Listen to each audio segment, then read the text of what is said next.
Alors bonjour à tous, merci d'être là nombreux ce matin pour ce troisième petit déjeuner. Aujourd'hui on vient vous parler de plusieurs choses, et notamment Frédéric qui vient nous présenter un use case sur sa manière d'utiliser les tests utilisateurs et surtout son imbrication avec les outils d'AB test. Donc merci à lui de venir et de prendre son temps pour venir nous présenter son retour d'expérience. J'en suis certain, ce sera riche pour vous. On sera trois aujourd'hui, on va essayer de ne pas faire quelque chose de trop long, on va essayer de tenir dans une heure environ. Ça va s'articuler de plusieurs manières. Donc moi je suis Nicolas Garot, je suis un des cofondateurs, je suis CEO de TestAddict. Je vais vous présenter rapidement, l'idée ça ne va pas vous faire un pitch de TestAddict, l'idée ça va être de vous présenter surtout nous ce qu'on a noté sur 2019, les perspectives, les enjeux, comment ça s'est passé, ce qu'on a noté de relativement important sur l'année 2019, et vous dire aussi ce qu'on a prévu en 2020. Ce qui est très bien aujourd'hui, c'est que c'est nos clients qui nous construisent notre roadmap. Donc on va vous partager un petit peu ce que nous ont demandé nos clients et ce qu'on a prévu nous en termes d'évolution sur l'année 2020. Pauline va vous présenter, donc, qui s'occupe de toute la partie Customer Success, donc qui gère l'équipe, qui accompagne tous nos clients aujourd'hui qui sont en licence, et qui va vous présenter un baromètre qu'on a construit très récemment pour vous montrer un petit peu quels sont les enjeux de l'UX, les enjeux de l'UX aujourd'hui et comment évolue le UX Research sur nos différents acteurs. Donc je pense que c'est la donnée qui sera assez riche pour vous, et ensuite on laissera la parole à Frédéric qui nous expliquera son retour d'expérience. Du coup, pour vous parler un petit peu de TestAddict sur l'année 2019, parce que nous on a noté, bon déjà l'année 2019 était une année qui était particulièrement bonne pour nous. La 2020 je pense sera encore meilleure, donc c'est vraiment très positif, c'est très positif à plusieurs égards, dans le sens où certains le savent, on a pas mal de clients. Le métier de TestAddict initialement était un métier de service, on livrait des études, des prestations one shot avec de l'analyse, de l'accompagnement et de la recommandation. J'associe en fait la trajectoire qu'on a à la volonté de nos clients et à la maturité et le besoin d'autonomie de nos clients. Il y a un vrai besoin qui a été caractérisé, qu'on nous a dit, bon, c'est très bien, être en capacité de gérer les études one-shot, il n'y a aucun sujet. Aujourd'hui, on est staffé, on a des équipes, on a des UX, on a des UX researchers qui sont capables de traiter de la donnée, de l'ingérer. On aurait besoin d'avoir des outils pour gagner en autonomie et pouvoir opérer les tests nous-mêmes de notre côté. Donc, on a mis en place la plateforme et ça nous a permis de changer de modèle progressivement. Alors, on ne va pas tuer la partie service parce que c'est pour deux raisons. La première, c'est parce qu'il y a un vrai besoin et que tous les clients n'ont pas un niveau de maturité ni les ressources des fois pour pouvoir opérer directement les tests utilisateurs en autonomie complète. Et deuxième raison, c'est parce que il y a un vrai besoin aussi pour certains clients de dire on a besoin d'avoir une caution extérieure aussi pour pouvoir porter les recommandations. Donc c'est les deux raisons pour lesquelles on va continuer, on met l'accent sur la partie service. Deuxième raison aussi, c'est parce qu'il y a une vraie volonté de nos clients de monter en compétence sur ces sujets-là, sur des méthodes. La méthodologie de TestAddict est une des méthodes de UX Research. On ne se positionne pas comme la solution centrale. Néanmoins, ce qui est intéressant, c'est qu'il y a une vraie volonté de dire à quel moment le test distant non modéré apporte de la valeur, comment il se complète. Et donc c'est tout ce travail-là aujourd'hui qu'on essaye de faire auprès de nos clients et de nos prospects. Donc cette notion de maturité et d'autonomie, pour nous, c'est un élément important parce que ça nous a permis de basculer sur un modèle de licence qui marche très bien, on est ravis. Ça nous a permis d'avoir une cinquantaine de clients aujourd'hui sur la partie licence. Et ces 50 clients, le vrai sujet, et ce qui est intéressant, ça nous amène au point du bas, c'est l'évolution de la typologie des tests. Et ça, c'est quelque chose qui est assez intéressant.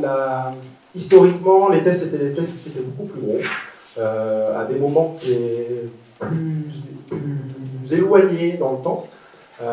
Les clients aujourd'hui qui utilisent la licence ont des démarches itératives très fortes, et ça c'est vraiment intéressant, peut-être avec des volumes de testeurs qui sont un peu moins importants, mais enchaînent les tests. Et ça c'est un vrai plus parce que ça permet d'avoir cette démarche systématique. On a même des clients qui sont dans des démarches qui ont imposé dans les process de conception les tests utilisateurs à chaque étape et à chaque sprint. Parce qu'aujourd'hui, les outils comme TestAddict permettent d'aller vite, permettent d'itérer très facilement sur les tests, de lancer les tests le matin et pour certains avoir les retours dans la journée, et donc de ne pas freiner le parcours de conception. Donc c'est intéressant de voir comment les types de tests changent, les moments de projet aussi, et la manière dont on faisait nos tests historiquement en train d'évoluer. Quand on a lancé TestApic, les tests étaient davantage orientés sur de la prod, et on était dans une démarche de CRO davantage, où nos clients nous disaient, voilà, et c'était, entre guillemets, c'est les pires tests qu'on peut avoir, des tests qu'on appelle nous un peu pompiers, c'est le client nous appelle et nous dit, on a fait la mise en prod, on a perdu 10 points de conversion, aidez-nous. C'est des tests qui sont anxiogènes, parce qu'on a l'impression de... Déjà, il y a beaucoup, tant mieux, il y a beaucoup d'attentes sur le service. Et puis au-delà de ça, c'est que on dit aux clients, c'est dommage de se faire un peu tard. On vous conseille d'opérer les tests plus tôt, parce que déjà, ça vous permettra d'identifier des points de friction en phase de conception sur des prototypes. Et au-delà de ça, ça va vous permettre de gagner du temps et de l'argent, parce que il n'y a rien de plus frustrant que faire des ajustements sur des choses qui sont déjà développées, déjà mises en ligne. Donc si on a la possibilité d'interagir et de faire ces ajustements sur de la maquette, ça a une vraie valeur. Et donc on a un effet de mouvement assez fort de nos tests utilisateurs aujourd'hui sur la partie conception. Donc c'est une vraie tendance que l'on constate. On a toujours des tests sur la partie prod, dans une démarche de CRO, mais qui eux s'embarquent, et c'est bien Frédéric va en parler, sur la partie... sur la partie, on a du Google Analytics ou autres outils analytiques qui nous apportent, entre guillemets, la lumière. On sait où on a un trou. Ce qui nous manque, c'est le pourquoi. On a besoin du pourquoi et d'avoir de l'insight et de la recommandation pour pouvoir opérer des A/B tests qui ont de la valeur et mettre l'effort au bon endroit. Et ça, c'est une boucle qui est assez vertueuse et qui permet de générer un gain en performance qui est significatif. Troisième élément, c'est le rôle des agences. Il y en a beaucoup aujourd'hui, je sais, donc c'est pour ça qu'on voulait en parler. C'est intéressant de voir aujourd'hui la posture des agences dans la manière dont elles abordent les tests utilisateurs. Historiquement, et je crois qu'on a eu au moins 50 fois ce retour-là, c'est-à-dire oui, les tests utilisateurs, c'est un peu le parent pauvre, c'est la dernière roue du carrosse dans le process. Notre perception, c'est plus vraiment le cas. Beaucoup d'agences aujourd'hui sont très proactives dans la manière dont elles lancent les tests utilisateurs. On n'est plus dans cette posture où l'agence se dit un tiers va évaluer mon travail et va peut-être me mettre en défaut vis-à-vis de mon client. Cette perception-là, elle est, pour la plupart des agences, en tout cas avec les agences avec lesquelles on travaille, est complètement gommée. Aujourd'hui, l'idée, c'est impossible de taper juste au premier coup, à la première itération. On a un besoin de faire de l'évaluation et de récupérer du verbatim pour avoir un système d'évaluation et d'optimisation continue. Et donc les agences aujourd'hui sont vraiment moteurs dans cette partie-là. Et ce qui est intéressant, c'est qu'on a mis en place un programme de certification. Il y a une volonté aussi des agences de déléguer l'analyse et le traitement de la donnée pour proposer des livrables et des recommandations directes aux clients. Donc aujourd'hui, il y a une vraie prise en main de l'outil par les agences et un vrai usage qui est en train de se créer, on en est ravis. Et le dernier point, c'est un marché de niche. Pourquoi je vous ai en parlé? Parce que c'est historiquement, enfin, quand on a créé TestApic, on nous a toujours dit c'est un tout petit marché, on ne croit pas. Ça reste un petit marché, clairement, on n'est pas sur du SEO. La manière dont on voit qu'aujourd'hui la taille du marché du UX Research augmente de manière significative, c'est que beaucoup de budgets sont dédiés à cette partie-là dans les entreprises. Donc il y a des budgets alloués, alors qu'avant on allait grappiller du budget d'autres entités pour pouvoir opérer les tests utilisateurs. Aujourd'hui, les budgets sont dédiés à ça. Et surtout, ces budgets augmentent. Et donc, Pauline va vous en parler ensuite dans le baromètre. Deuxième partie, pour vous dire un petit peu ce qu'on a prévu, nous, sur 2020. Plein de choses. La première, elle va se passer sur le produit. Et forcément, comme on passe sur une solution, le produit est un élément important. Et ça va passer par deux étapes importantes. Donc, l'enrichissement un peu du fonctionnel. Rajouter de la feature sur ce qu'on a aujourd'hui. Ça va passer par la création de vidéos medley. Alors pour ceux qui nous connaissent déjà et qui on travaille, donc on va agréger en fait plusieurs cuts particulièrement parlant d'une étude pour pouvoir la présenter en interne. On nous a demandé de pouvoir intégrer et uploader des vidéos de tests en présentiel dans la plateforme pour pouvoir avoir une interface harmonisée avec toute la partie UX Research au sein du même outil. Et donc on va pouvoir intégrer du coup les tests en présentiel dans la plateforme pour pouvoir utiliser nos outils d'analyse directement dans l'outil. On va pouvoir également directement générer, donc aujourd'hui la solution permet de générer des livrables automatisés, on va pouvoir Vous allez pouvoir uploader vos masques directement de présentation. Ça, c'est un vrai besoin directement dans l'outil. Donc, on a beaucoup de choses sur l'enrichissement du fonctionnel, des éléments de traduction pour pouvoir travailler sur des multi-pays, parce que c'est des choses qui nous sont beaucoup demandées. Et la dernière brique, et qui est elle, la grosse brique, et c'est aussi notre vision, c'est de dire la valeur aujourd'hui de l'UX, elle est sur la rédaction de la recommandation. Sa valeur, elle est sur comment, à partir du verbatim, je vais pouvoir générer une optimisation qui génère de la valeur. Et en fait, on se rend compte que, et c'est intéressant parce que quand on va présenter la solution TestAPI, quand on présente à un UX et qu'on lui présente la plateforme, on nous dit ah ouais, on va gagner du temps. Quand on présente à quelqu'un qui est moins de l'univers de l'UX, il va dire ah mais ça prend du temps. Et oui, mais c'est la vraie vie. C'est pas magique entre guillemets, il y a un travail d'analyse et de traitement. Néanmoins, du coup, comment, et toute la démarche qu'on a, c'est comment on peut gagner du temps dans le traitement de la donnée. Et donc on est en train de poser les premiers jalons, pour pouvoir proposer une V1 assez rapidement, dans lequel l'idée, ça va être de pouvoir automatiser une partie de l'analyse. L'automatisation va passer par plusieurs étapes. Va passer par une brique qui est déjà en ligne, qui est du speech-to-text sur les vidéos, donc retranscrire textuellement ce que disent les utilisateurs, et ensuite mettre en place des outils d'analyse sémantique qui vont permettre de découper les vidéos et de les catégoriser par groupement de problèmes de manière automatique. Et ça, c'est le test appliqué de demain. Nous, l'idée, c'est que nos clients gagnent du temps dans le traitement de la data et que ça soit plus fluide pour qu'ils passent justement leur énergie sur des sujets qui ont plus de valeur. Ça, c'est la partie produit, le gros sujet sur l'année 2020. Sur la partie deuxième poste important, c'est la partie internationale. Là, on a prévu beaucoup d'énergie, beaucoup d'argent aussi pour le faire cette année. Ça va passer par deux étapes, la construction des panels étrangers, parce qu'il y a un vrai besoin. Et donc, les clients grands groupes aujourd'hui ont des activités internationales et veulent opérer les tests dans plusieurs pays. Donc, on va construire cette partie-là et automatiser nos partenaires. Les échanges avec nos partenaires pour pouvoir gagner en fluidité dans la manière d'opérer les tests à l'international. Donc ça, c'est un vrai sujet important. Et dernière petite brique, ça va être commencer la commercialisation, parce qu'il y a des marchés où on reçoit beaucoup d'appels entrants de sociétés étrangères qui nous disent on veut faire des tests. Donc il faut qu'on soit capable de répondre à ce besoin-là, donc ça va être une grosse partie. Et la dernière partie, c'est la partie partage de connaissances. C'est intéressant parce que l'outil, et ça fait partie du produit aujourd'hui, c'est comment on va aider aussi les clients à gagner du temps dans l'analyse. L'écart de maturité est énorme. Il y a des personnes qui sont vraiment très expertes pour un niveau d'attente, de finesse d'analyse, de croisement qui est très fort dans l'outil en termes de fonctionnalité. Et il y a des personnes qui ont besoin d'être onboardées et on a un gros travail du UX pour pouvoir aussi accompagner et proposer quelque chose avec une montée en compétences progressive, avec des features progressives dans la plateforme pour que ce soit accessible et génère de la valeur pour tout le monde. Ce qui est intéressant, c'est que sur la partie partage de connaissances, on se rend compte que beaucoup de clients nous disent comment vous avez traité cette problématique, comment vous avez traité cet objectif, comment on pourrait répondre à ce besoin-là.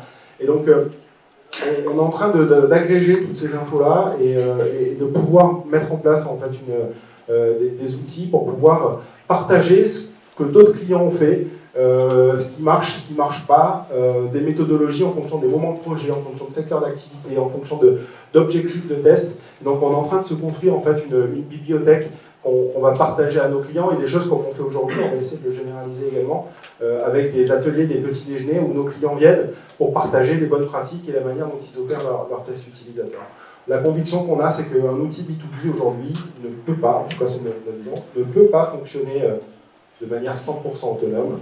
Il y a un vrai besoin d'accompagnement des équipes chez TestAPI pour pouvoir aider nos clients à travailler de manière plus rapide, plus efficiente, donc c'est un vrai sujet.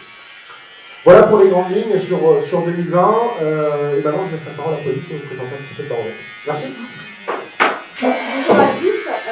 Comme vous l'avez dit Nicolas, aujourd'hui on travaille de plus en plus en fait, avec les clients, avec la plateforme en SaaS. On a vu que les recherches utilisateurs avaient tendance vraiment à évoluer.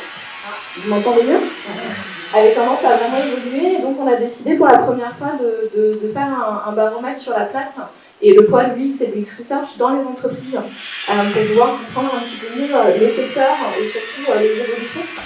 Pour vous expliquer un petit peu la genèse de ce baromètre, comme je vous disais, l'enjeu c'est de comprendre les principaux usages et attentes des professionnels. On a donc interrogé un panel de 132 professionnels du digital et on a également fait des interviews avec certains d'entre eux pour pouvoir mieux comprendre leur expérience. Donc l'idée c'était d'interroger la place de l'UX au sein des entreprises, de mieux comprendre les budgets, la valeur perçue et l'influence sur la stratégie à l'intérieur de ces entreprises. Et également d'évaluer les enjeux prioritaires de l'UX et de l'UX Research, que ce soit en termes de technologie, aussi en termes d'économie et aussi en termes d'enjeux sociétaux. Et l'idée, pourquoi on a voulu faire un baromètre, en fait, c'est pour pouvoir suivre dans le temps ces données qu'on a recueillies et pour pouvoir l'année prochaine revenir avec un deuxième baromètre, donc une deuxième édition, pour pouvoir infirmer ou confirmer les tendances qu'on aura vues aujourd'hui. Il y a eu 28 questions fermées en fait sur ce baromètre, donc il y a énormément de chiffres. Aujourd'hui, le but c'est pas de tous vous les présenter. On vous enverra la version finalisée, bien sûr. Là, l'idée c'était vraiment de pouvoir vous présenter juste quelques chiffres qui sont à la fois en cohérence avec ce que vous a présenté Nicolas et qui vont être aussi une bonne manière d'introduire le use case de Frédéric. Donc, comme Nicolas vous l'a dit, l'une des premières questions qu'on a demandé aux professionnels interrogés, c'était sur tout ce qui est demande et budget des recherches utilisateurs au sein des entreprises, pour essayer de voir si les deux déjà augmentaient, et si ça augmentait de la même manière ou pas. Comme vous pouvez le voir, l'augmentation sur les 12 derniers mois des demandes en recherche utilisateur a suivi une augmentation assez impressionnante, puisqu'on parle de 82% d'augmentation. Donc c'est vraiment une augmentation assez forte, avec une stagnation de 15%, et il y a uniquement 2% des professionnels qui nous ont dit que les demandes en recherche utilisateur avaient diminué.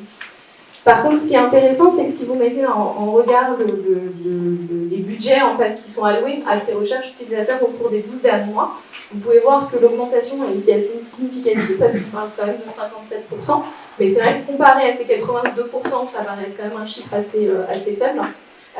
Il y a une stabilisation de 30% et une diminution qui reste la même de 2%. Et par contre, il y a pas mal de personnes qui nous ont répondu sur cette question, moins que sur la partie demande, puisqu'on a aussi beaucoup posé la question à des UX, à des UX researchers, à des pôles produits. Il y a quand même 11% des personnes qui ne savent pas forcément si les budgets au sein de leur entreprise a augmenté ou pas au cours des 12 dernières années.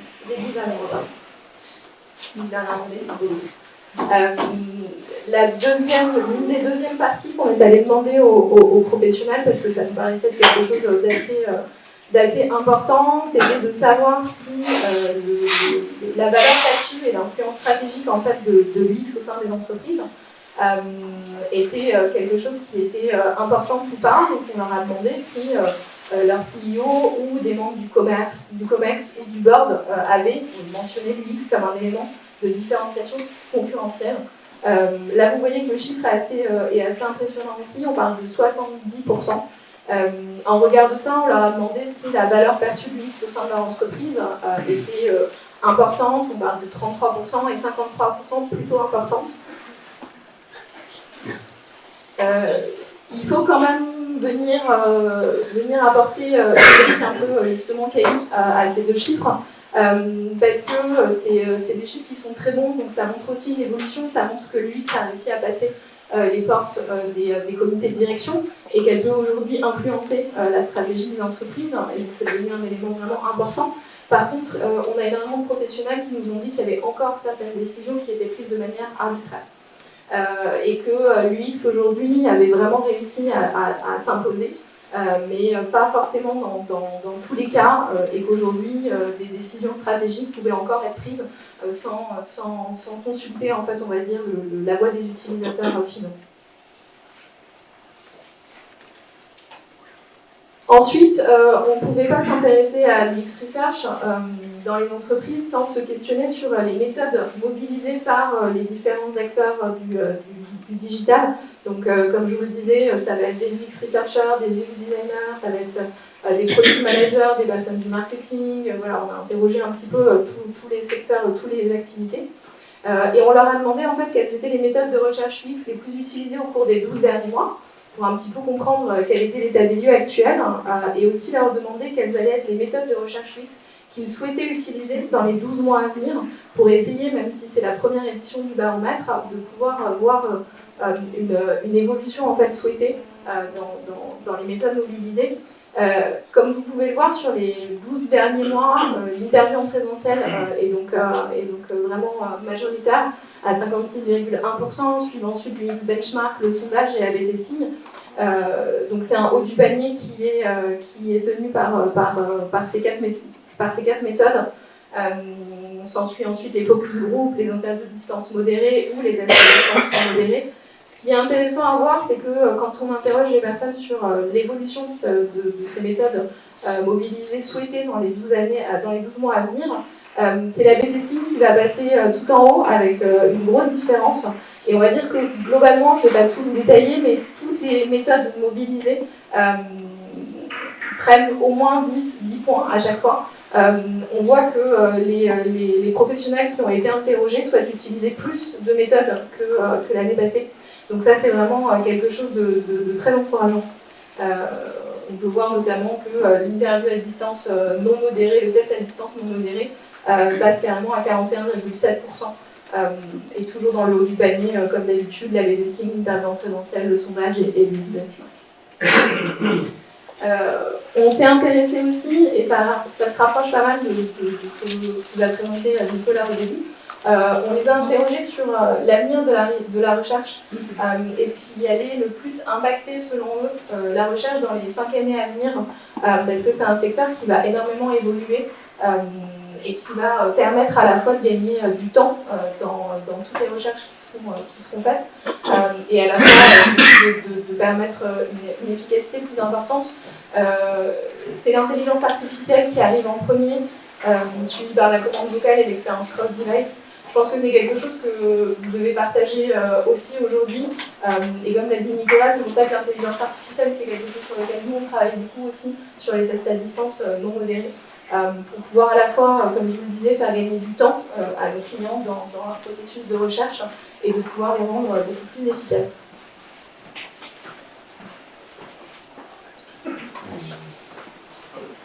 Pour coupler les méthodes en fait, qui sont mobilisées par les différents acteurs du digital dans leur processus de recherche, on leur a posé la question de savoir quels étaient les outils qu'ils pouvaient utiliser aussi dans leur quotidien. On a volontairement enlevé Testapic parce qu'on l'avait intégré. Et comme on a énormément quand même de nos clients qui ont répondu, je ne vous dirai pas de chiffres, mais on était très très haut par rapport à ça. Donc volontairement, on a préféré quand même l'enlever. Là, vous voyez que ça va être A/B testing, Hotjar, Content Square, sur Raymond Cui, Caméléon, Optimal Workshop. C'est beaucoup de méthodologies qui sont dites quantitatives sur de l'analytics et sur de l'A/B testing justement. C'est des chiffres, je pense que ce qu'on fera l'année prochaine, c'est qu'on leur demandera aussi la façon dont ils vont coupler ces différents outils et la façon dont ils vont coupler les différentes méthodes. C'est quelque chose qu'on n'a pas forcément fait cette année et je pense que ce sera intéressant, et notamment par rapport à ce dont va vous parler Frédéric, ce sera intéressant de comprendre un petit peu mieux les différentes mécaniques qu'utilisent les professionnels dans leur processus de recherche au quotidien. Comme je vous le disais, on est en train de finaliser ce baromètre. Il est assez conséquent parce qu'on avait quand même beaucoup de points à aborder, que ce soit sur le poids de l'UX Research dans les entreprises, sur les stratégies, que ce soit sur les recherches effectuées, les outils et les méthodes mobilisées, mais également un petit peu quel est le parcours des différents UX Research dans les entreprises et aussi la façon dont les teams en fait, sont organisés aujourd'hui. Dès que ce sera finalisé, on le mettra évidemment à disposition et on vous le communiquera de manière un peu plus large pour que vous puissiez prendre connaissance de plus de chiffres. Je vais du coup maintenant laisser la parole au LYNX, donc à Frédéric, qui va donc vous présenter, comme on vous l'a dit, la façon dont il a allié en fait, le test utilisateur à distance et l'A/B testing dans une logique en fait, de coupler une approche quantitative et qualitative. Il va vous expliquer à la fois pourquoi c'est une méthode qui est nécessaire mais aussi comment il l'a vraiment mis en place, parce que c'est une question qui revient beaucoup chez nos clients. Même si cette association paraît vraiment indispensable aujourd'hui, qu'elle est comprise, la façon de l'associer n'est pas forcément quelque chose qui est naturel. Donc je vais lui laisser la parole pour vous présenter ce use case. Alors, donc, comme vous disiez Pauline, je vais vous présenter un petit cas d'utilisation qu'on a eu où on a mis en œuvre les tests utilisateurs à distance dans le cadre de la connaissance client. Et je vais vous faire une petite brève présentation. Alors, sous le prisme connaissance client dans un premier temps, alors on fête nos 10 ans ce mois-ci. Le site a été lancé le 18 janvier, donc voilà, on est pile poil aux 10 ans. Et c'était l'occasion de faire un petit rétro rapidement pour vous montrer au cours du temps comment on a fait évoluer notre approche user. Donc dans un premier temps, donc, le site s'est lancé avec un comparateur d'assurance auto. Je ne sais pas si tout le monde connaît le Lynx, on a un comparateur d'assurance, fournisseur d'énergie et de services financiers. On a lancé une première campagne télé, on s'est lancé en santé, donc ça c'était pour lancer l'activité. Ensuite, c'est en 2012, une fois que tout ça s'était un peu calé, qu'on a commencé à s'intéresser un peu à ce que pensaient les utilisateurs de notre site, et on est passé sur un test Quanti. On a fait notre premier MVP à l'époque avec 80 versions sur notre page de résultats. Et on a appris une chose importante à ce moment-là, c'est que toutes les idées qu'on pouvait avoir en interne, en fait, elles n'étaient pas forcément bonnes. Tout le monde avait la sienne, et en fait, les utilisateurs nous ont dit complètement autre chose, et on est parti sur des versions qui n'avaient rien à voir avec ce qu'on pensait. Et on en a fait une culture un peu de ça, de se remettre en question, de douter, et donc on a intégré ça un peu dans nos processus de réflexion et de création au fil du temps. De ce postulat, on s'est rendu compte, avec les besoins croissants de l'activité, qu'il fallait peut-être quelqu'un qui s'occupe du produit. Moi, j'étais à l'IT au démarrage, et j'ai basculé au produit en 2013. Donc, c'est un poste qui a été créé. Et une des premières actions, on va dire, ingénieuses que j'ai eues, c'est de solliciter Testapic pour faire un premier test, et qui nous a été hyper utile. Je me rappelle des recos. Donc c'était la première phase de Testapic avec le mode agence, l'analyse faite par Testapic, les recommandations, tout ça. Ensuite, en 2014, on a eu 2 nouveaux verticaux, le comparateur moto et l'habitation. Ensuite, on a créé notre propre outil BI. Alors pourquoi j'ai mis ça là-dedans? Parce que c'est important. La data, elle sert à backer plein de choses. Elle sert à backer les tests quanti, mais elle va aussi servir pour analyser globalement la connaissance utilisateur, et le fait d'avoir un outil à notre disposition, parce qu'on a un outil en self-service, ça nous permet d'aller assez loin dans les analyses et en toute autonomie. Ensuite, on a lancé en 2018 le comparateur de fournisseurs d'énergie. Et on a fait notre première infidélité à Testapic. On a fait un petit test en mode SaaS. On a testé, on a été sollicité, on a fait un test. Et puis, alors pourquoi on a fait ça? C'est parce que je ne savais pas qu'ils avaient lancé leur solution. Et donc on a benchmarké aussi, nous, et on est revenu sur Testapic. Et en 2019, ça a été un sujet important, c'est la personnalisation. Donc c'est le pas d'après l'optimisation. Et donc ça nécessite aussi de comprendre le client, parce que en fait on part du principe que tous les clients ne se ressemblent pas, et on veut proposer une expérience à chacun différente. Donc c'est bien un test quanti donne on va dire des grosses lignes, et après pour affiner, pour aller plus loin, l'objectif étant de personnaliser l'expérience, il faut apprendre à qui on doit proposer quoi. Et donc là on est en 2020, et on place un peu notre recherche utilisateur en fil rouge, c'est-à-dire qu'on vraiment on intègre ça dans tous nos projets. Un petit récap, donc en 2019, voilà un peu l'état des lieux. On a 5 produits en propre, c'est-à-dire qu'on opère nous-mêmes.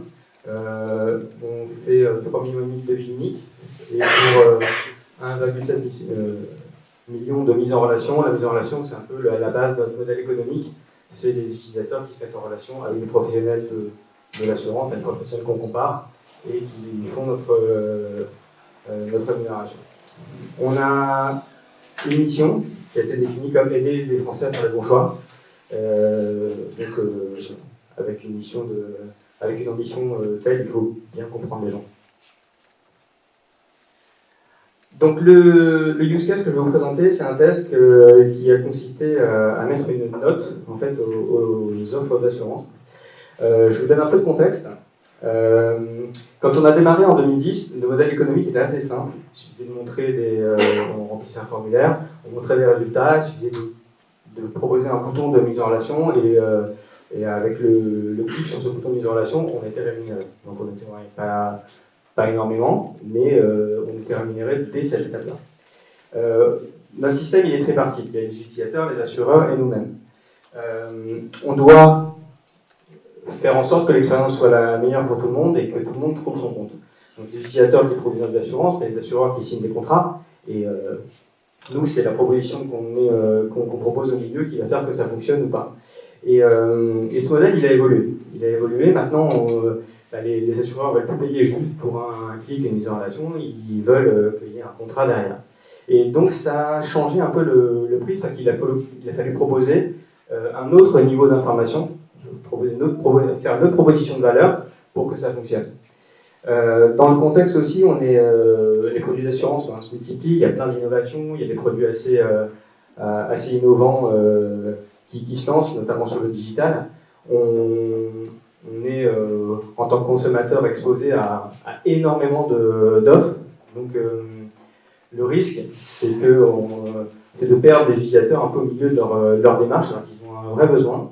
Et si on ne leur propose pas le bon niveau d'information, la bonne expérience, ils vont très vite chercher ailleurs.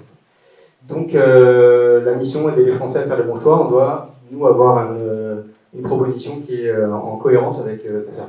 Et on s'est dit que pour comprendre une assurance, pour permettre aux utilisateurs de s'engager plus facilement, ce serait bien de leur proposer une évaluation assez simple des produits qu'on propose. Alors on est parti sur la santé pour ce projet-là. Alors pourquoi ? Parce que l'assurance santé, c'est assez complexe, ça touche en général plusieurs personnes dans le foyer et c'est difficile à comparer. Et puis l'assurance, on achète un risque, après on prévient un risque, donc c'est toujours difficile à évaluer. Donc on est parti sur ce produit-là. La note, on s'est dit que si on devait proposer une note, il fallait qu'elle soit quand même très objective, très impartiale, et on a fait un partenariat pour ça avec Provideo, qui est éditeur des dossiers d'épargne. Alors les dossiers d'épargne, c'est une publication très B2B qui paraît chaque année sur les différents produits d'assurance et qui évalue en détail ce que vaut une assurance. Alors, les questions qui se sont posées pour mettre en place cette note, c'est d'abord comment on allait l'exposer, à quoi elle devait ressembler, à quelle importance on allait lui donner, comment on allait l'expliquer, comment on allait faire en sorte que les gens la comprennent, l'interprètent comme il faut, et ensuite quel impact ça allait avoir. Est-ce qu'on avait des bonnes notes sur le lynx, est-ce que ça allait être compliqué à mettre en place, et vraiment sur nos indicateurs, quel impact ça allait avoir. Pour répondre à ça, donc on a une approche et quanti et quali. Donc le test quanti, c'est un A/B test pour vraiment mesurer l'impact sur nos indicateurs. Et le test quali, c'était pour aller plus loin et comprendre la façon dont cette note était interprétée, qui était un des critères vraiment cruciaux. En termes de méthodo, voilà un peu les grandes lignes. On s'est demandé d'abord pourquoi on le faisait, pourquoi on voulait le faire. Mitiger le risque, ça veut dire évaluer un peu tous les impacts qu'il pouvait y avoir. Alors il y a bien sûr l'impact sur les KPI, sur les résultats, mais il y a aussi une relation commerciale qu'on a avec nos partenaires assureurs et qu'il faut anticiper. Ensuite, il y a la partie expérimentation, donc vraiment lancer le test, vérifier les résultats et voir ce que ça donne.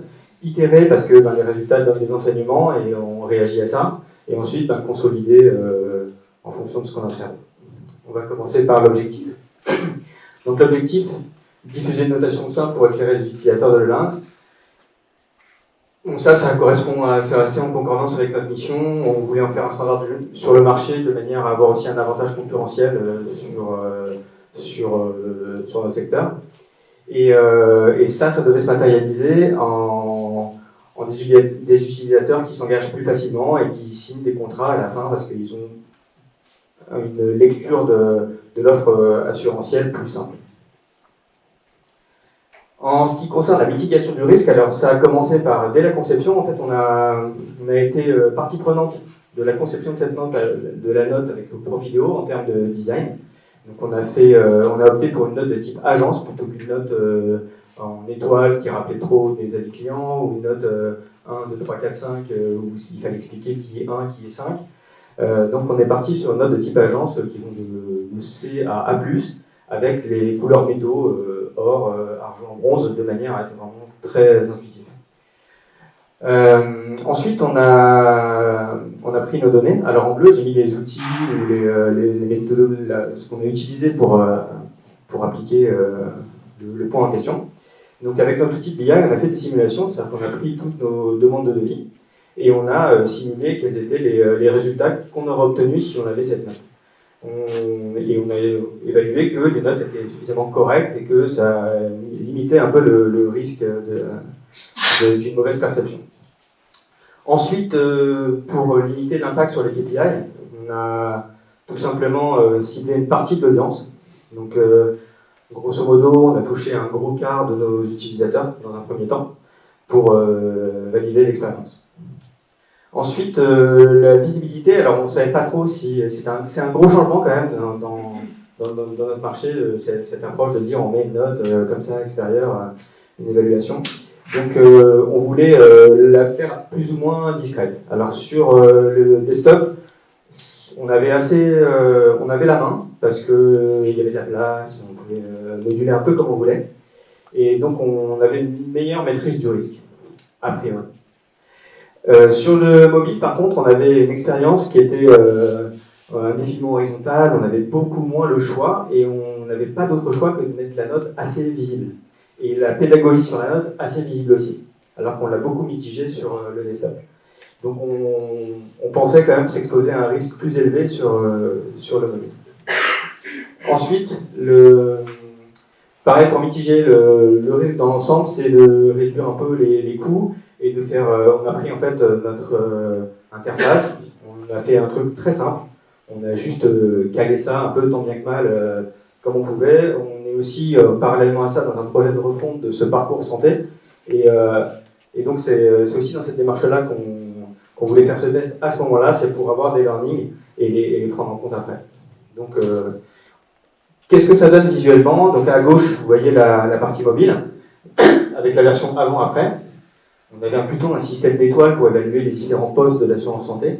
Là, on a enlevé tout ça, on a mis ces notes, en forme espèce de médaille, et tout de suite en dessous, une petite rubrique qui explique un peu ce qu'est cette note, qui est-ce qui l'a produit, et ça c'est tout le temps visible parce que là la navigation en fait elle est horizontale, donc là on a 3 offres et pour aller vers les offres suivantes on doit glisser vers la gauche.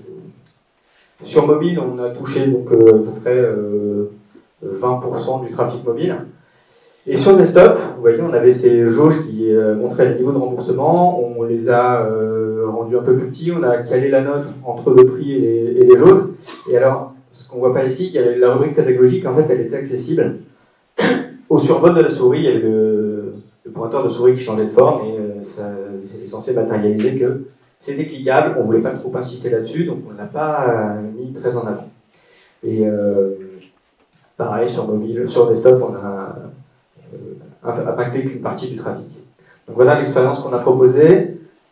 Ensuite, on a lancé le test, donc un A/B test, et en parallèle, en même temps, simultané, donc sur la même expérience, les tests utilisateurs à distance en vidéo. On a suivi ensuite les KPI de chaque version, on a visionné toutes les vidéos, on a tagué, on a fait un travail d'analyse pour obtenir les résultats, et les résultats étaient l'inverse de ceux qu'on avait imaginés, évidemment. Donc sur mobile, on pensait prendre un risque important, on a gagné 15 points. Et sur desktop, on pensait un peu mitiger le risque et moins s'exposer, on a perdu 5 points. Et donc, Quand on voit ces résultats, on ne comprend pas bien, évidemment. Il y en a un qui marche, un qui ne marche pas. Qu'est-ce que ça vaut, la note? Est-ce qu'il faut les garder? Il ne faut pas les garder? Qu'est-ce qu'on en fait? Et c'est là que le test quanti est intéressant, le test quali, pardon, est intéressant, parce qu'on a appris pourquoi ça marchait et pourquoi ça ne marchait pas. Donc là, je vous ai mis deux petits samples. Alors, j'ai mis des petits samples négatifs, évidemment, parce que les samples positifs, il y en a, mais il faut savoir que les samples positifs ont cautionné un peu ce qu'on a interprété des samples négatifs aussi.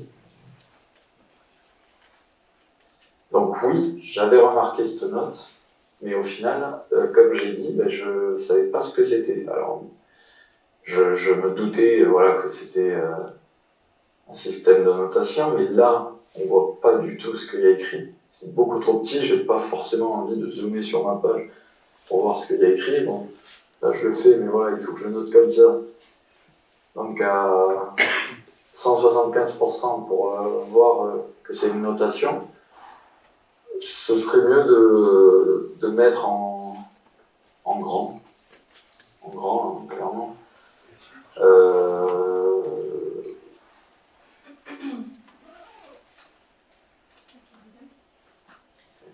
Alors là, la deuxième, voilà, il y en a qui ne la voyaient pas, et là, il n'était pas suffisamment expliqué, ou alors l'explication n'était soit pas vue, soit pas vue.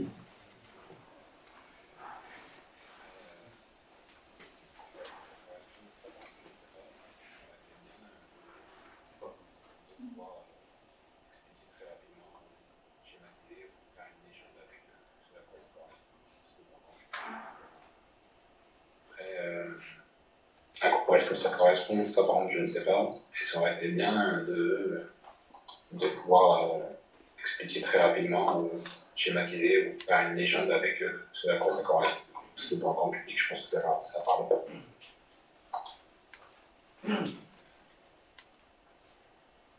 Le Mouse Pointer, hein, ça n'avait pas marché, il n'avait pas vu, lui, il y en a qui passe dessus sans voir. Et donc vous avez vu, les attentes des utilisateurs, parfois c'est assez simple. Ouais, c'était assez clair, hein, tous les retours allaient un peu dans le même sens. Donc ce qu'on a fait, c'est qu'on a commencé par couper sur desktop le test. On a revu notre version Challenger.